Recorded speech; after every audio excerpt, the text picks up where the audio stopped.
Olá, bom dia. Bom dia. Quarta-feira, 5 de setembro. Acompanhe as notícias desta edição do Jornal Visual. Uma pesquisa revela: 7 em cada 10 casos de câncer de próstata estão associados ao HPV. Uma nova técnica traz esperança para quem tem problemas de visão.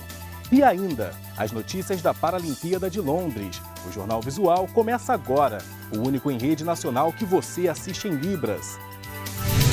O HPV, um vírus sexualmente transmissível, causa o câncer de colo de útero nas mulheres. Mas também é um problema para os homens, Jonas. Uma pesquisa feita por cientistas australianos mostra que 7 em cada 10 casos de câncer de próstata estão associados ao HPV. Há 10 meses, Leandro descobriu que é portador do vírus do papiloma humano, o HPV, e procurou logo ajuda médica. Fiz uma cirurgia, e tô aí me prevenindo, cuidando, passando pomada, instruções do médico. Apesar de ser mais conhecido por causar o câncer de colo de útero, o HPV também atinge o sexo masculino, mas nem todos sabem disso. Sinceramente, eu nem sei o que é o HPV. Existem mais de 100 tipos de vírus e a transmissão é feita por meio de relações sexuais. Alguns causam verrugas nas regiões genitais masculinas. Outros são associados a alguns cânceres pouco comuns, como o das amígdalas e dos órgãos sexuais. Um estudo feito por pesquisadores australianos e publicado este mês indica a relação do vírus com outro tipo de câncer em homens, o de próstata. O HPV esteve presente em 7 de cada 10 casos analisados.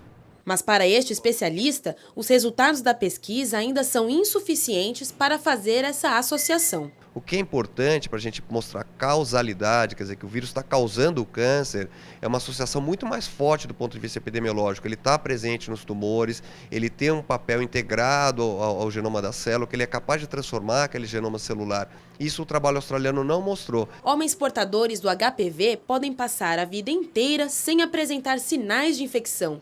Mesmo assim, continuam sendo transmissores do vírus. O preservativo garante proteção em até 80% dos casos. Por isso, alguns especialistas defendem que a vacina contra o HPV esteja disponível gratuitamente em todo o país, inclusive para os homens. Com o tempo, vai gastar menos em saúde, porque vai gastar menos tendo que diagnosticar a doença, vai gastar menos tendo que tratar a doença. O Conselho Federal de Medicina simplificou a forma do paciente com doença terminal recusar tratamento. Mas o Ministério Público alerta, hein? A nova regra dá margem a questionamentos na Justiça. A resolução do Conselho Federal de Medicina autoriza o médico a suspender o tratamento dos doentes terminais quando for constatado que não existe mais possibilidade de recuperação. Para isso, basta o paciente comunicar esse desejo quando ainda estiver em condições de tomar a decisão. Ele quer que se use todos os recursos, ele quer morrer na UTI, ou ele diz, não, se eu estiver morrendo, eu não quero ser reanimado, não quero ir para a UTI, não quero que me coloquem em máquinas, eu quero morrer em paz.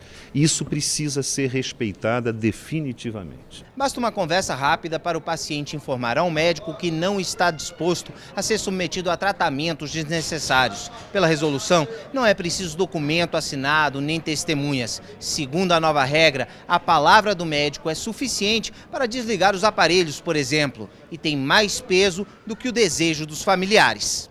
Mas para o Ministério Público do Distrito Federal, o ideal é que o doente deixe a sua vontade expressa por escrito. Do contrário, existe o risco de muitos médicos não cumprirem a vontade do paciente, com medo de serem processados pela família. A margem de discussão que esse tipo de procedimento poderá dar em casos conflituosos poderá levar o médico a invocar outros valores ou tentar fazer provas que ele não conseguirá fazer. Uma das formas de evitar problemas é recorrer a um cartório. Qualquer cidadão com mais de 18 anos pode fazer uma escritura pública ou simplesmente reconhecer firma de um documento em que deixa claro que, no caso de agravamento do quadro de saúde, não quer ser mantido vivo com a ajuda de aparelhos nem submetido a tratamentos invasivos ou dolorosos. O procedimento é bem simples. A pessoa chega com os documentos de identidade para a identificação dessa pessoa. E ela pega e diz que ela quer fazer doação do corpo, ou quer fazer doação de um órgão, ou quer que que se a operação ele ficar em estado vegetativo, não seja, que não continue com aquele sofrimento.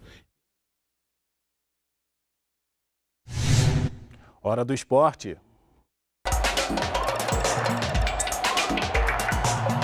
Bom dia! O Campeonato Brasileiro tem mais uma rodada hoje e amanhã e muitos dos clubes vão a campo desfalcados. Pagam o preço de terem jogadores de seleções nacionais. Enquanto a Europa para seus principais campeonatos, aqui no Brasil isso não acontece.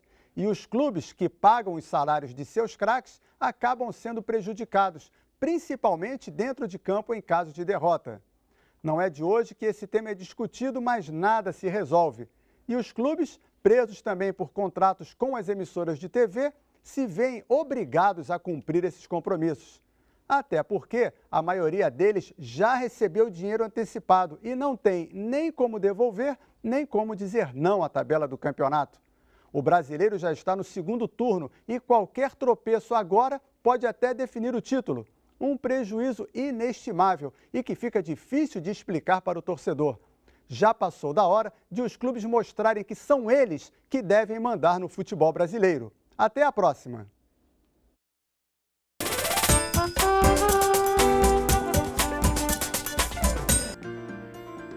Amendoim,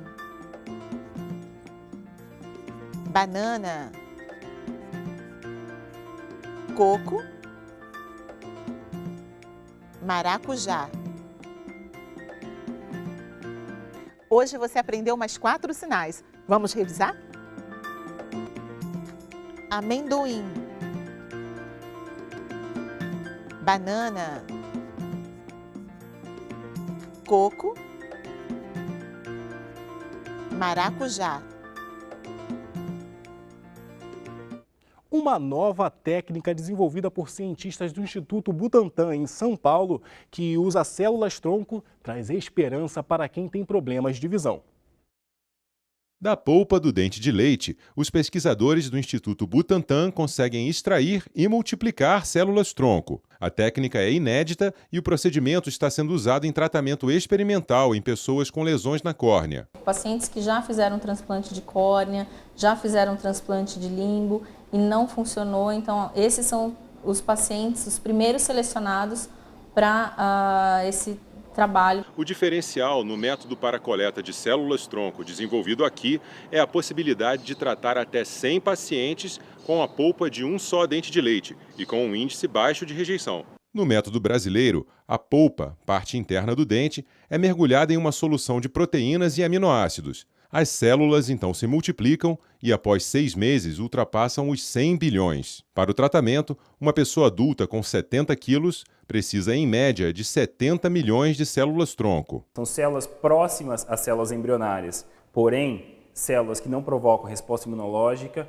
e não provocam o desenvolvimento de tumor. Para ser aproveitado, o dente de leite deve ser mantido em uma solução de soro fisiológico e levado ao laboratório em até 72 horas. A gente não tem ainda resultados clínicos, mas os resultados pré-clínicos em animais e no laboratório são muito positivos. Este especialista em bioética afirma que pesquisas como a do Instituto Butantan devem ser incentivadas, até porque o dente de leite quase sempre é descartado. Qualquer alternativa de pesquisa que procure novos materiais, novos tecidos para essa pesquisa, para a pesquisa com células-tronco, logicamente vai mostrar caminhos para a utilização dessas células em tratamento.